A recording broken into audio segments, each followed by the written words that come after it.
Assalamualaikum, and my name is Imana Burger Shukri, and I'm going to give a review about a movie called 12 Years a Slave. 12 Years a Slave was released on October 18, 2013 in the United States. The title 12 Years a Slave, named after a novel written by Mr. Solomon Northup, who spent his 12 years of his life in slavery. It is a story about a black man from upstate New York who is abducted and sold into slavery. The cast was played by Chiwetel Ejiofor as Solomon Northup, Lupita Nyong'o as Patsy, Benedict Cumberbatch as Mr. Ford, Brad Pitt as Bess, and many others. The movie was directed by Steve McQueen in full Steve Rodney McQueen. Stephen was born on October 9, 1969 in Ealing, near London, England. He is a British director, screenwriter, and artist best known to the general public for his feature-length commercial films Hunger on 2008, Shame on 2011, and 12 Years a Slave on 2013. This movie also wins 3/9 at the 86th Academy Award that has been nominated. The award donates win of Best Picture Supporting Actress, which plays by Lupita or Patsy, and also Best Writing. Assalamualaikum warahmatullahi wabarakatuh. My name is Nuraihan Najwa binti Abdul Wahab, matrix number UDE 190234. I will share with you guys the beginning of the story 12 Years a Slave. So, the main of the character is Solomon Northup. Is a free American man in 1841, working as a violin and living with his wife and 2 children in Saratoga Springs, New York. 2 white men, Brown and Hilton, offer him short-term employment as a musician if he will travel with them to work. They drug Northup and deliver him to a slave pen run by a man named Burge. Northup is shipped to New Orleans along with other captive African American. He is told by others that if he wants to survive in the South, he must adapt to being a slave and not tell anyone if he is a free man. A slave trader named Theophilus Freeman gives Northup the identity of Platt, runaway slave that Georgia, and sells him to plantation owner William. Hello, my name is Debbie Jens Palawan, and I'm going to continue about the movie plot. Upon living with his master, Northup contributes his idea about building a raft for the purpose of transportation based on his knowledge, and at the end it turns out successful. Ever since then, William Ford takes a liking to Northup and gives him a violin too. During his life serving his master, he tries to give his very best as he could to survive. Unlike Eliza, who also has been bought by the same master, is still in despair, as she has been separated with her children. Also, there is a plantation carpenter named John Tibbets, who is so jealous at Northup, as their master Ford is so fond upon Northup. One day, John picks a fight with Northup, and when the situation is getting more intense, Northup too snaps and beats John with his hands before beating him with his horn whip.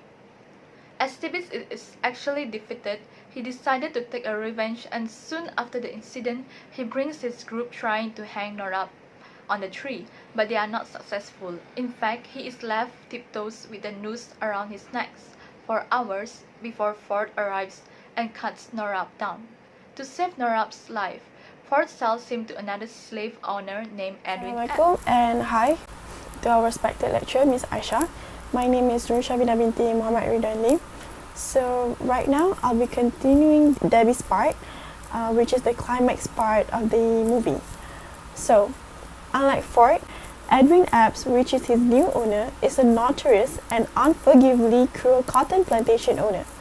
It is here that Northup must further hide his talents through the years to survive the excruciating work of the fields. Northup meets another female cotton picker, which called as Patsy, and she is a favorite slave who can pick over 500 pounds of cotton. And Epps, he's not only a slave owner who is notorious, he also proves his attitude, which is cruel, by regularly rapes Patsy while his wife abuses and humiliates her out of jealousy. Sometime later, cotton worms destroy Ab's crops.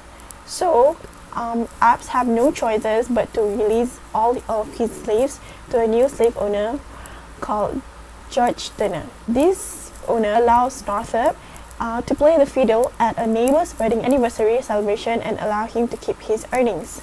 Despite from the earnings Northup gets, he uses the money to pay a white field hand and Armsby, which is one of his slave friends who helps him to mail a letter to his friends in New York.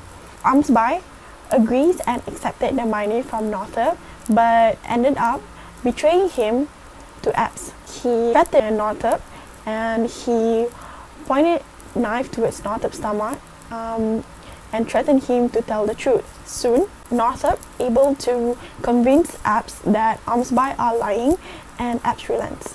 Northup had no choice but mournfully have to burn the letter to avoid Abs finding out about it.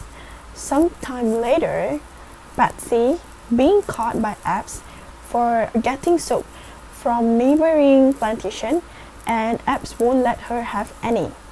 With enraged feeling, he whipped Patsy brutally to the point near of death. In this movie, the one crucial glimmer of sympathetic hope presents itself in visiting Canadian carpenter called Samuel Bass. Northup asks for help in getting a letter to New York.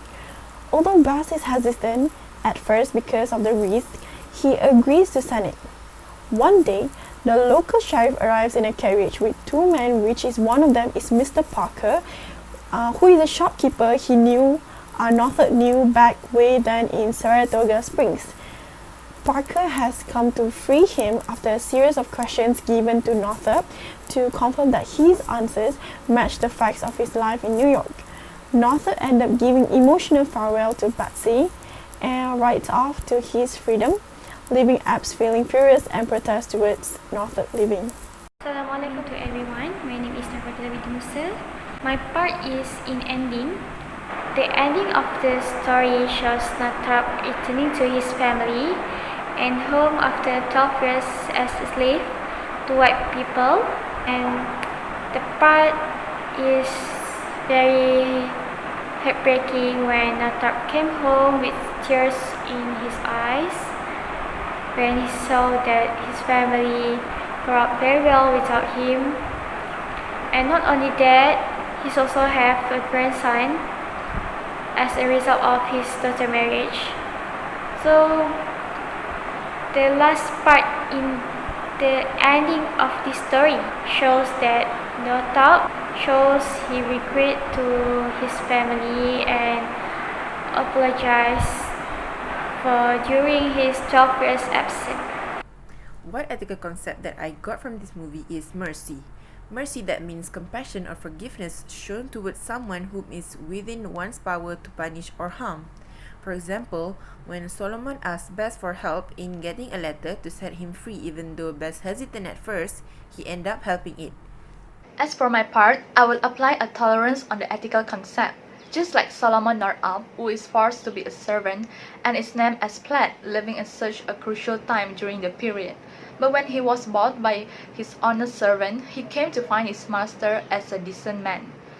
He tries to find survival by putting his efforts and knowledge in his work as a servant, and at last he has been acknowledged by his own master more than John Tibbets, who works with him much longer. During the entire time, Northup's actions may symbolize on how he bears something throughout all the situation he is facing, such as when his neck is tied on the tree for hours. This shows that he does not give up easily, although he knows that his life is on the line at that time. Also, he applies a tolerance concept when he tries to understand Eliza's situation, as they are likely the same, separating with their loved family, and even sympathize it, but could not do much thing due to the law. This concept that I get from this story. So, religious ethics are the moral principles that guide religions and that set the standard for what is and isn't acceptable behavior, surprising similar from one religion to the next. These fundamental principles flow from the core belief and ancient wisdom of religion as well as its teacher and traditions. These are standards for ethical moral conduct. They enable us to look at ourselves in mirror every morning without cringing. One of the religious ethics is compassion. So why I choose this? Because of the word compassion means to suffer with. Having compassion means that you can feel others' pain. In Christianity, Judaism, and Islam, showing compassion to others is how believers imitate of infinite kindness and mercy that God showers upon them. Although humans' capacity for compassion and kindness isn't limitless as God's, its believers strive to nurture it, even when doing so is hard, because it brings them closer to God. So, what can I relate to this movie is when Solomon Northup sold into slavery. It shows us that that Washington people are not interested with other people that have a different skin colors. This also we can call as a racist. Just because of different skins, they sold him and make him a slave for 12 years. My name is Shaya Aina. Today I'm going to do a review about character of 12 Years a Slave movie. The main character of this movie is Solomon Northup. Solomon Northup is the author of 12 Years a Slave novel. Born as a free man in New York in 1808, he is kidnapped and sold into slavery in 1841. After being kidnapped, he is given a slave name. The name is Plaid. He remained a slave until January 1853. He is very intelligent, charming, and likable, which helps him obtain higher position and survive during his slavery. He is a skilled violinist, and this talent makes him favorable for entertainment among slave owners. His violin is one of the only way he keeps hope in his heart, especially as he planned to escape numerous times, but cannot carry it out successfully until 12 years have passed. The next character is his wife, Anne Hampton Northup. Anne is Solomon's wife. She and Solomon married on Christmas in 1829, and they have 2 children. The next character is Mariel Brown and Abram Hamilton. Brown and Hamilton tell Solomon that they are members of a circus and are interested in his violin skills. They tell him that he will be paid $1 per day and $3 for every performance if he accompanies them to New York City and Washington. One night at the dinner, they drug Solomon and give him to the slave dealer James H. Birch. And I will continue with Mood's costumes for 12 Years a Slave. So, 12 Years a Slave is a play about death, abuse, and sadness. This movie helps to establish the ominous mood towards the audience, which the first scene opens with the enslaved Solomon Northup, that played by Chiwetel Ejiofor, in a sugarcane field with other slaves, and then tells Solomon's story in an extended flashback. The most crucial scene was whenever he wants to speak up, he get beaten really bad when he not obeying the commands and get whipped until he bleed hardly. There's also a scene where a group of slaves got hanged until they died because disobeyed the instructions given by their owner. 12 Years a Slave costumes was customized by an 82-year-old Oscar-nominated designer Patricia Norris. From an article, she said that it was really hard to make it as same as the actual situation that Solomon has been through. But she figured out that the Solomon character was only given 4 or 5 clothes total, which he wore for more than a decade while working exhaustive manual labor in the hot sun. Aging was a key factor. She then found someone that can describe and make the clothes more realistic. She relied on a man from Louisiana to dye and distress the clothes depending on how long he had been enslaved in the story. In addition to washing and rewashing the shirts, dye and dry in the hot sun for realistic, Norris and her team manually pulled the shirts to make them seem realistically worn out. And of course, the goal of making wardrobe is to make it look as real as possible, and they succeed at making it. So, for conclusion is, it shows that this film, 12 Years a Slave, describes many cases of human rights who needs justice, Hopefully, it will give new knowledge and enrich the information about human rights violations.